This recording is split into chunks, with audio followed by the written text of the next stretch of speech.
All right, ladies and gentlemen, thank you for coming tonight. This is the first creative writing public reading. I am Ashley Swanson, and I've had the privilege of teaching these lovely ladies this semester in our creative writing class this spring. And we have covered the gambit. We have started with fiction, all types of fiction. They took on 6-word stories, Twitterature, which are stories that have to fit within 140 characters so they can be tweeted out, flash fiction, up into short stories. And when I had these ladies on the very first day, they said they all liked fiction and they were feeling a little uncomfortable with poetry. But I think that you'll find tonight that they have all just exceeded expectations and really found their voice in poetry as well. You're going to hear some fantastic poems later on. And so to start the night, they decided they would like for me to read for you one of their collaborative poems. It's an Exquisite corpse poem, so let me explain this to you a little bit. So an Exquisite corpse poem is a poem that is written in collaboration where the writer can only see the line that comes directly before theirs. And so most of the poem is written blind, all right? And so they did this together. They wrote 2 of them. One of them took kind of a humorous turn. We've decided to keep that as a class poem, right? That will go down to the grave. However, they have another one that they would like to share with you. So, as of now, Untitled, an Exquisite corpse poem by the spring 2017 creative writing class. It was dark. Cold air pushed through the town. Silence cloaked the ashed ruins. I could feel my legs growing limp. Suddenly, beneath, nothingness, all there is. I could not feel my feet. Below my soles, the dead world spun. Echoes of yesterdays pass with each step. All right, so. Good job, ladies. We've had a little bit of a change in our lineup here, so let me find my place. Our first reader of the night, you're going to hear from 5 of our wordsmiths this evening, is East Mcnear. And East, if you'd like to come up, I'm going to talk about you just a little bit right over here. Thank you. So East is a biology major, and she took this class because she said that she enjoyed writing essays, and she wanted to get better at being a creative writer as well. And so her favorite genre is nonfiction, and she wrote a lovely nonfiction piece this semester as an ode to her cousin. Her favorite style of poetry that we covered is spoken word poetry. It's one of her classmates' favorites of hers as well. And as we got into spoken word, we started to really see Jatisse find her voice as a poet, and most of her poetry can start to sort of fall into that category. It's been really fun to watch Jatisse grow and gain confidence in her writing this semester. She tackled all the various types of fiction, as I talked about earlier. And in her poetry, she creates really fun and powerful sort of 2-part lines that are reminiscent of Lawrence Ferlinghetti, a poet that I really enjoy. And so I hope that you will enjoy Jatisse's selection for you tonight. From Joliet, Illinois, here she is, folks.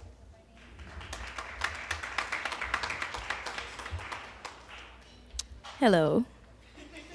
I have 3 pieces that I'm going to read tonight. The first one is, I named it Ode to Green. It's based off, I think we read a poem in one of our readings, and we had to basically make a poem based off a color, whether it be ode to red, ode to yellow, and I chose ode to green, so here it is. There's much more to green. It's not just a color. It's a movement, a feeling perhaps. Green is that feeling that overtakes your stomach after consuming too much alcohol. A skin color on your face after one too many roller coasters. Take a look in the positive direction. It's used to remind the world to recycle. The color of the grass beneath our feet after rainfall. It reminds us of strength, how strong that pine tree is to stand big, tall, and green. Even in negative temperatures. Our bodily health. Make sure you eat your vegetables. Most of those are green. From kale to green beans, the color you get when you slice a kiwi or step on a lightning bug. It reminds us of how lucky we are to be alive when you spy a 4-leaf clover, the color of a leprechaun's hat. As simple as a Granny Smith's apple, it's not easy being green.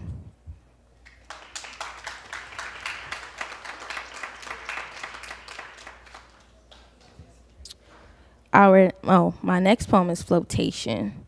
I'm not really sure exactly how I came up with this right now, but it's one of my favorite ones, so I'm going to read it. While I am home, jealousy fills my heart as you float on the salt water, smiling, perhaps waiting for someone to accompany you. You float into the horizon, sun tanning, your soft golden skin, legs fluttering, your chest rising and falling in the water. Forget you have no one.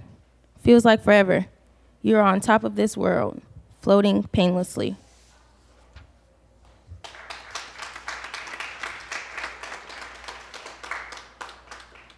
Okay, this is my favorite one. I titled it Hate, where basically it was an activity in class where you had to pick a word like love or hate and basically make a poem out of it. I like this one because I didn't necessarily use hate as like really angry in an angry way. I used it in a funny way, so here it is. Hate is that thick piece of gum on the bottom of your brand new shoe. Hate is that annoying popcorn kernel wedged between your teeth for the past hour. Hate is your spouse after learning you've been untrue. Hate is the leftover toothpaste you find on the side of your mouth after an interview. Hate is that hard-shelled taco lodged in your throat. Hate is your puffy hair on picture day. Hate is the ice in your windshield when you're running late. Hate is that red stain on your new white shirt. Hate is your alarm clock when you've stayed up all night. Okay, that's it. Thank you.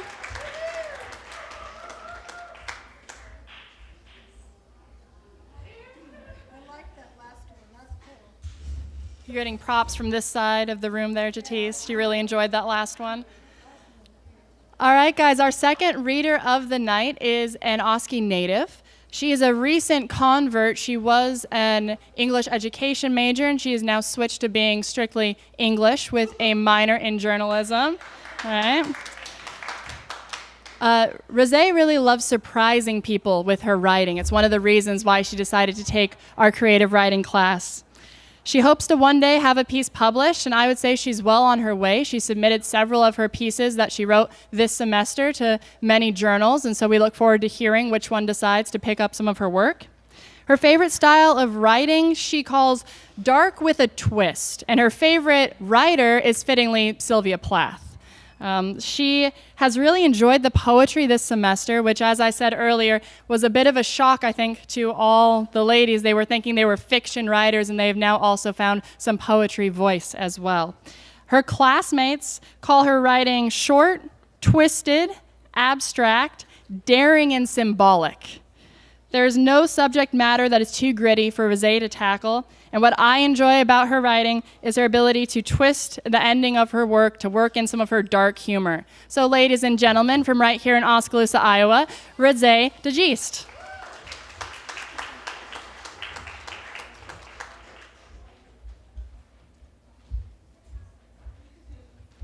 Alrighty, y'all. So my first piece is Winters in Detroit. I get really easily distracted in class. I get really easily distracted in class. So I kind of like start doodling, but not really doodles. I doodle words. And during this class, I came up with this. So, all right. Winters in Detroit. The poor man whistles his fervent tune in the powdered streets where dreams slumber. Ladies of the evening come out to play, their knees crimsoned and skin blue. In the neglected streets where affliction slumber, blackened children roam and play. Starving junkies crimson and blue, the blind man wails his melancholy tune.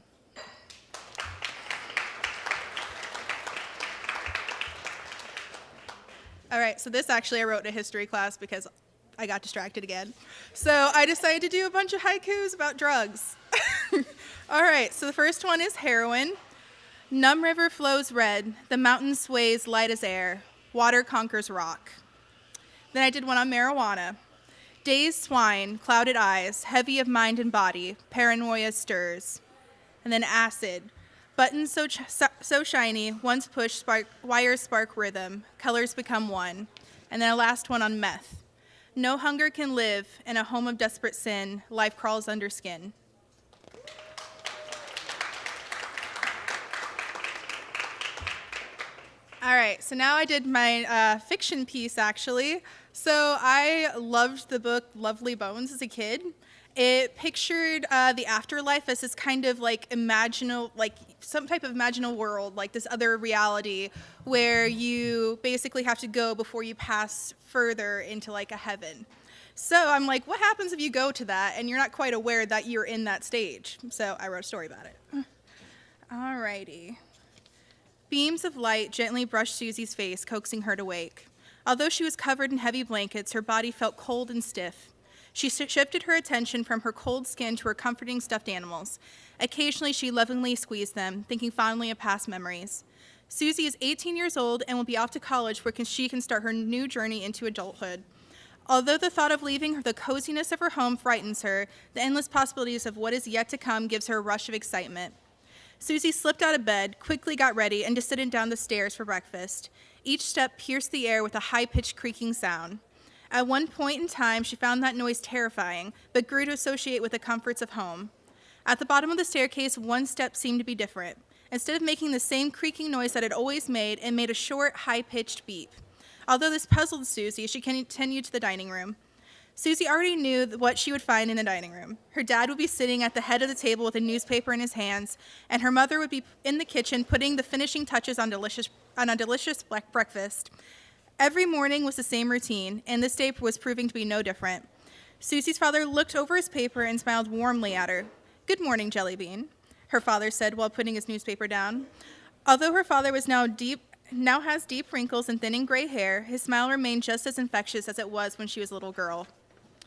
Susie smiled fondly at her father and sat down at the dining room table. "Anything interesting in the paper?" Susie asked. "Oh, just something about a little girl leaving her parents behind before going on a long journey elsewhere," her dad replied with a slight smirk.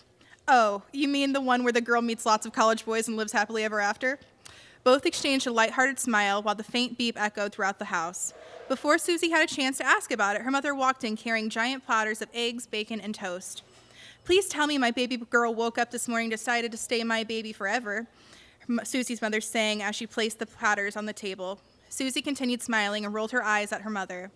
The family ate together and discussed how much they would miss each other. In between bites, proud glances were exchanged between her parents. Right as Susie was about to take her first bite of bacon, she heard a small noise in her ear. "You can't let go," the voice said. "Did you hear that?" Susie asked her parents. "Hear what, Jellybean?" She ignored the noise and continued eating. After breakfast was done, Susie's mother started cleaning the table and her father began doing the dishes. Susie remained at the table thinking about all the memories that dining room held. A loud honk came from the driveway, followed by spirited cheers. Susie's parents came back into the room. Her father hugged her mother's shoulders, and they both looked down at their daughter with tears in their eyes. "Please don't go, Jellybean. We'll miss you too much," her father said as a tear rolled down his cheek. "Don't leave us, baby girl," her mother said softly in between sobs. The beep went off again. Susie started welling up with tears. She knew she would miss her family, but her journey was just beginning. She slowly walked to her suitcase by the door and grabbed the handle. With tears falling steadily from her eyes, she said 3 heavy words: "I love you."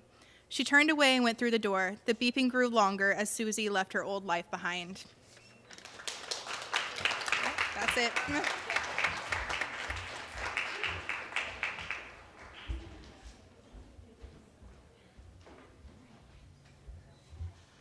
All right, our third reader of the night is an education major who is focusing on English language arts. She hopes to one day be a high school English teacher. Her favorite authors are J.K. Rowling, Jane Austen, and Edgar Allan Poe. And the last one becomes really apparent if you've read any of Ashland's fiction work. She has a way of sort of giving us this nice dark twist towards the end, kind of reminiscent of Poe. She enjoys any type of fiction or fantasy writing and has been especially happy with how her poetry has turned out this semester. Her classmates call her writing style real, fun, open, conversational, and sometimes dark.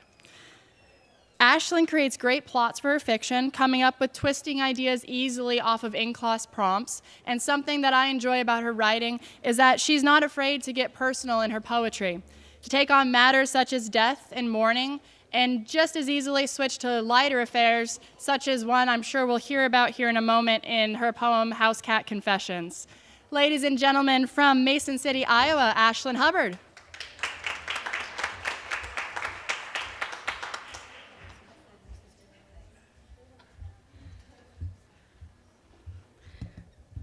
Okay, so the first one I'm going to read came from a prompt that we did in class. And after a lot of revising and changing and hating it at first, it became what it is now. This is titled The Fortune Writer. Opening my fortune, hoping for luck, I read the message and it sucked. That fortune writer has no craft, his wisdom sucks, it gives me no luck. He studies our behavior and writes on small papers. He sits in a small room and writes of gloom and doom. His depression consumes all that is in this room. Fortunes are dumb, fortunes are fake, but this fortune writer takes the cake.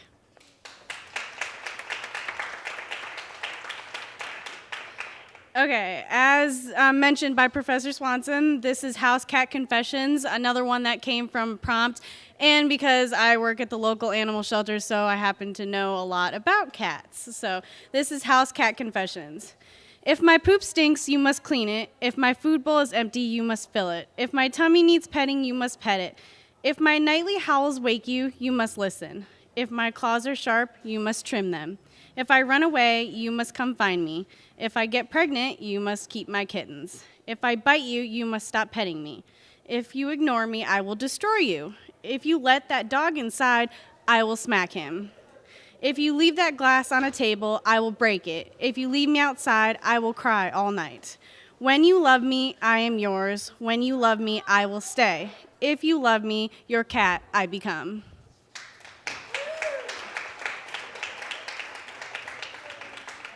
This one is called A Tragic Time, and it came from a prompt in class, and it's near and dear to my heart because of somebody I lost. So this is a tragic time.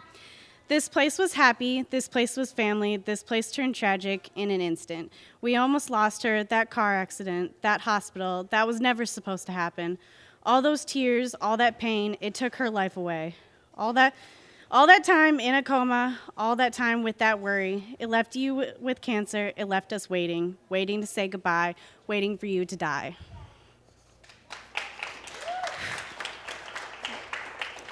This one also came from another sad prompt. This one's called The Dress. Her pain weighs me down, her tears soak, the church bench rubs, the cemetery air chills. Her pain makes me ache, her shaking body moves me. I feel everything she feels. I feel her pain through her body. I am black, sadness, I am dark this day. I may be her dress, but I am also her.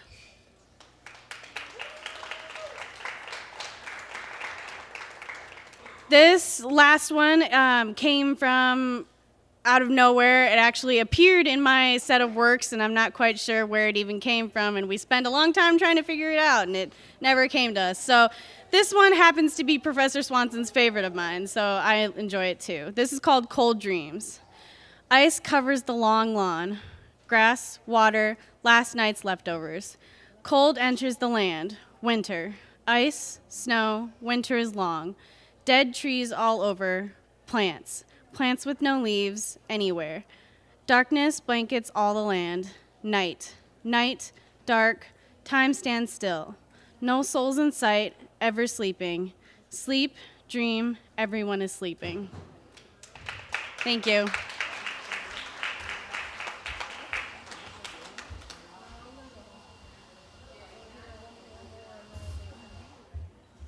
All right, folks. Our next reader is a business management major with a minor in journalism. Helene took this class because she likes writing and she wanted to see what she could do with it. Helene is also currently on the golf team and has ambitions to play professionally. I see the golfers waving over in the background there. And she's recently added to that list of aspirations to hopefully get a work published. And she also has submitted work, and we hope that something will come through for her soon. Helene's favorite book is The Catcher in the Rye. And she also loves writing prose, fiction, nonfiction, any type of storytelling. Her classmates call her writing relatable, poetic, imaginative, linguistic, and strong.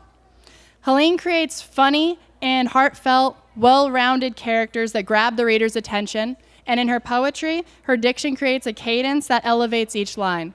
All the way from Denmark, please welcome Helene Larsen.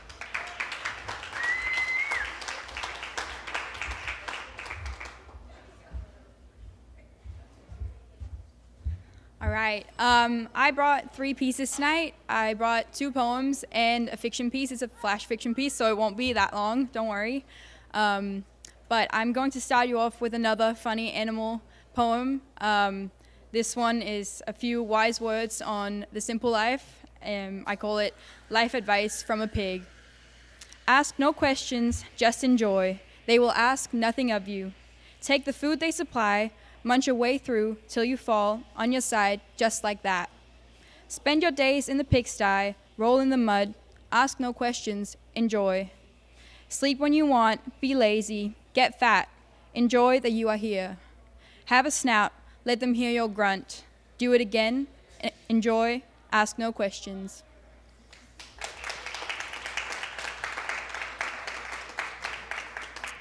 My second poem of the night is a bit longer.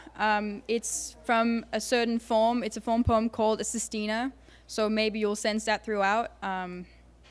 It's a bit, I don't know if it's heavier, but it's definitely a more serious topic. I definitely really enjoy this one, so I hope you do too. It's called Patience Favors the Ambitious. To have but just a little more space, to change a mind, to move. Everything he wants, she wants, they want with a fire. So plentiful, unforgiving, unapologetic, full of promises. The scattered, struggling, breezing, satisfied, disappointed minds, so ambitious, they don't have, only give it, passing, wasted, used time. Same thing desperately repeated in a mind, time after time. Can they just have, no, some space? Bigger than they, the world, uncontrollable, only manageable for the ambitious. Time is now, yet always too late. Be on it, make that move. Get there, it'll be done. It is always the promise. Words so weightless unless fueled by a fire. What to know about fire? A matter of knowing? Rather a matter of controlling time. The haste, perhaps a fiery catalyst, perhaps an inhibitor to a promise. Not to know or fully grasp in this time and space. All there is to know, it's always time to make a move, now, the anthem of the ambitious. Overheard, he said it all, so ambitious, wants everything, move through anyone like fire. To stay safe, not get burnt, move, away from him, almost out of time. It looks like his aim is space, outer space, yet uncertainty fills empty promises. All they ask of them are promises, the fuel and kryptonite of the ambitious. Every day, focus only on promises, need some space. Push too much, pressure too high, see fire, burning fire, turn into a blaze. Fire is a matter of time. Move away, move. You heard, move. Pain comes of a promise, only a matter of time. Attempting, pleasing, he, she, they, ambitious. Guide it, lead it, release the fire. Go forward, creating in a positive space. Move from her space. Fuel the promise with a fire. Patience and time favor the ambitious.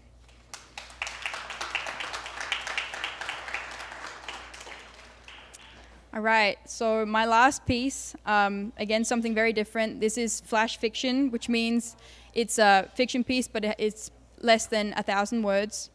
It kind of just came to me randomly on a day on the couch, but it turned out really well, and as I'm sure you'll notice in a moment, the voice and the character of the piece is definitely the thing to look out for. It's called Creation. You don't know Anna yet, but I do. Smarter than anyone, more diligent.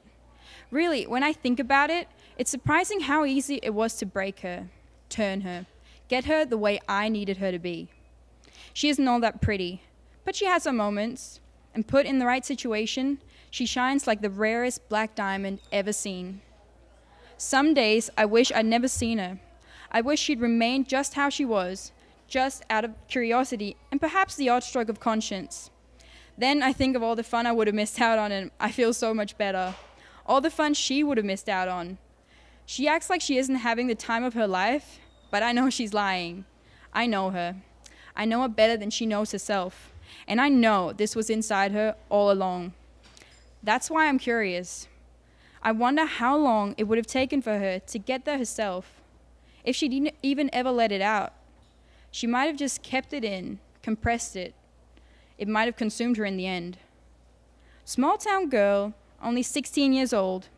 The way she acted, you'd think the girl had never seen a skyscraper before. Although they were foreign to her, she didn't care for them. They didn't capture her. It was clear she was seeking something else. Anna's father got a job in the city. Suddenly, they uprooted and made the change. She didn't like this at first, she told me. When I first met Anna outside the St. Catherine private all-girls school, she'd only been living in New York City for a few weeks. But the change was still too much for her. She missed her old life. She missed her friends and the quiet, and hated how forced out of her habits she'd been. I suppose that's why she became my friend. She needed someone to be a comfort to her, and I decided that was exactly what I was going to be. Someone she could share everything with, someone she could trust and follow blindly. We spent the next 2 weeks or so together, every day doing something new, something fun. I showed her everything life in the city had to offer, everything it had offered me. Once in a while, I go to the nicest part of town. It just so happens that's where Anna and her family had moved. I choose apartments there, or houses, whichever catch my interest, and I make myself at home. I use their kitchens, I eat their food, lounge on their expensive couches, I let loose in their glamorous wardrobes, and I always take a souvenir or two. They don't need it all, they don't deserve it. The owners aren't home, I try and make sure. The day things changed irreversibly, the day she changed for good, I had invited her to join join me for my favorite, shall we say, activity. She told me she was nervous, uncomfortable, but she followed me still. I saw her wipe away a tear. She didn't want me knowing. Good girl. It was like I had her under a spell. She wanted to find a way to say no, but the urge was always triumphed by her curiosity and search for a sense of belonging. I had made sure no one was there, as usual. I brought Anna to the place I'd chosen. She was shaking. Her better judgment held her back. It freaked her out at first, but she watched me with a conviction, getting lost in the fantasy I was creating. Then she gave in, took it all in. It consumed her. I had won her over. She had won herself over. What I did not foresee was just how effective it would be. We took the place apart. She wanted it all, but she didn't just enjoy and take a souvenir. She used these places as surrogate homes for her own. She punished her parents for carelessly moving. She took their homes from them, ruined them bit by bit, smashed vases, drew on expensive paintings, and emptied bedrooms. I had set her demon free, and I watched it roam. I smiled, I laughed with a sincerity. My proudest work, if I'm honest. It never worked this well before, and I could never have predicted this. She deserved it, every bit of it, and I let her do exactly what she wanted. My role was to give her a stage and let her take to it like the star she was, my shining black diamond. I saw her lose her mind and find herself, her core. She didn't want to stop. One wasn't enough. She wanted to make them pay, and she wanted to profit from their pain. We moved on. This time, she chose. She chose what she knew, and it was beyond my control. This was personal. This was home, and Anna didn't care. Suddenly, there she stood, face to face with them. A devious look on her face, not a trace of regret. I knew this was her moment, and I withdrew myself, out of sight, but she was in my sight, ready for the show. And what happened next? I bet you wish you knew.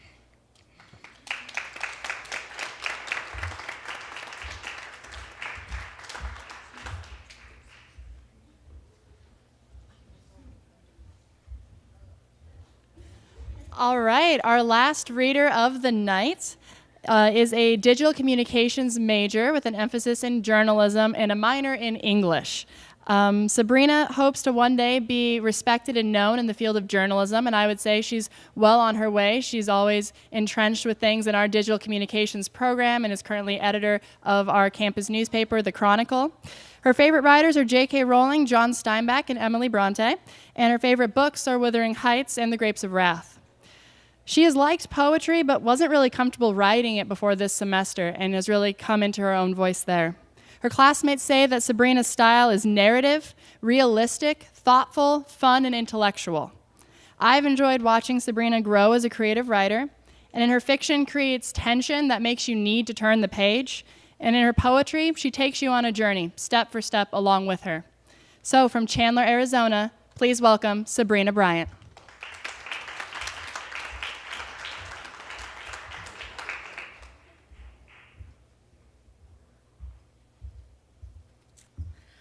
Okay, hi. My name's Sabrina.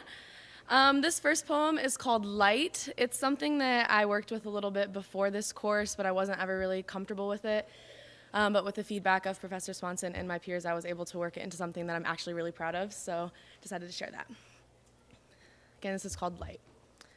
I hope one day you fall in love with this world and your own existence, and you take that newfound love with you everywhere that you wander. I will shroud you in all of the sunshine until you're one with the glow. Everything around you is bleeding color and warmth and light, and all you have to do is open your eyes.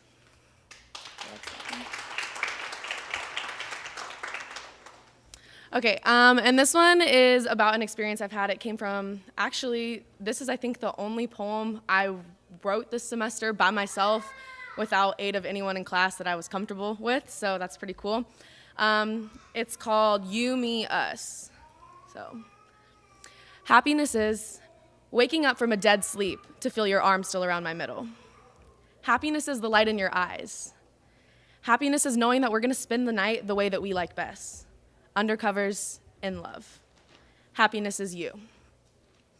Depression is waking up alone after a night of desperate screaming. Depression is crying in the shower and skipping breakfast. Depression is knowing what the night holds. Depression is me. Sanity is knowing things will be okay in the end. Sanity is holding on even when your mind screams for you to let go. Sanity is knowing that your thoughts are poisoning you, that what you're feeling isn't real. Sanity is what I need.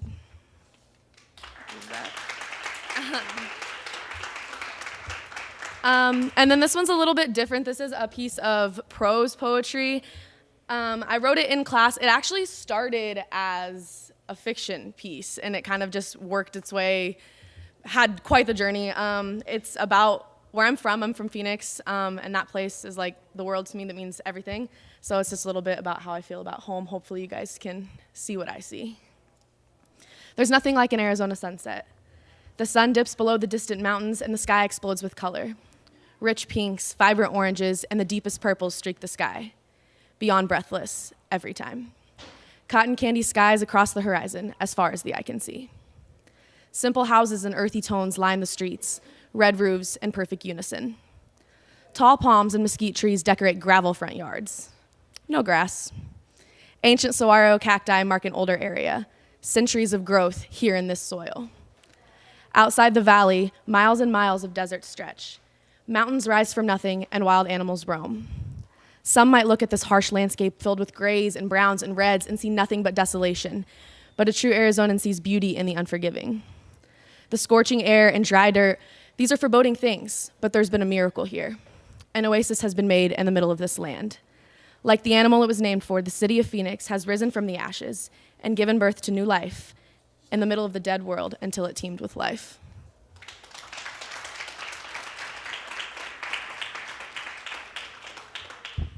Okay, and then I have one more. This is also a poem, and then this is called Gold. It started as an in-class activity. We all kind of wrote a poem based on the ideas of using cliches, obviously something that you try to stay away from in literature a lot. You try to do your best to stay away from cliches. But we decided to work with them here. That's what we were going for, so this is hopefully pretty unique. He said it was love at first sight, and she wondered how she was supposed to read between the lines. He said he needed to get his life together. She wondered how they were so happy once upon a time. He said she was his Achilles heel. She wondered if they'd go out in a blaze of glory. He said that she was his future, but now that's ancient history. She wondered how to put her heart together again. Why was love such a battle? He said, all's fair in love and war. And she wondered if the grass was greener on the other side.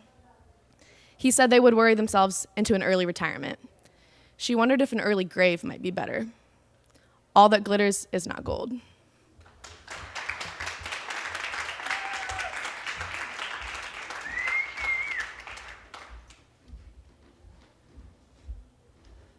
All right, ladies and gentlemen, thank you so much for braving the rain and coming out to our first creative writing public reading. If I can have one more round of applause for our lovely readers.